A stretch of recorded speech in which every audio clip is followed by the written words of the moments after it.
In Liverpool, 14-year-old Harry has come in with his mum by ambulance following a knock to his head during a rugby match. And then just everything going yellow and blurry, and I couldn't walk. A dodgy tackle, perhaps? This might look severe, but the pads around Harry's head are there to keep his head straight. So, how did this happen?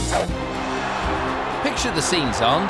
A rugby stadium full of cheering fans, and on the pitch is superstar player Harry.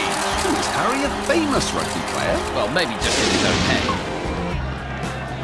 Anyway, with 10 minutes left in the game, Harry was determined to score the winning try. And the enthusiastic crowd were right behind him.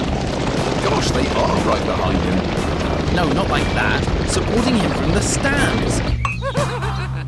Anyway, the opposition had the ball, so Harry raced in for a tackle, but rather than taking the ball, he took a knee to the head and landed on the ground. Ouch! Sorting this out today is Dr. Anne Kerr.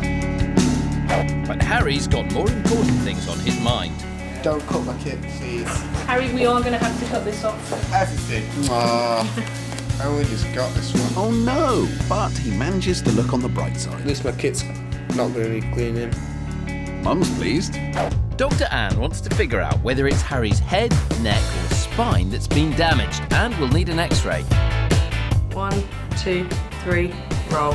So the team work together to roll Harry onto his side while keeping his head and body in line. That's because the bones in your neck and back protect the important nerves that run from the brain into the body through your spinal cord. And the doctor decides it's his neck that needs a closer look. And I'll go and book your scans, and then we'll get you up there as soon as the machine's warm. But Harry's still troubled. My kit's... Your kit is come off. You can get a new kit, you can't get a new you, okay? True, Doc. And now it's straight to the CT scan that will check the bones in Harry's head and neck. Bye. Bye, Harry.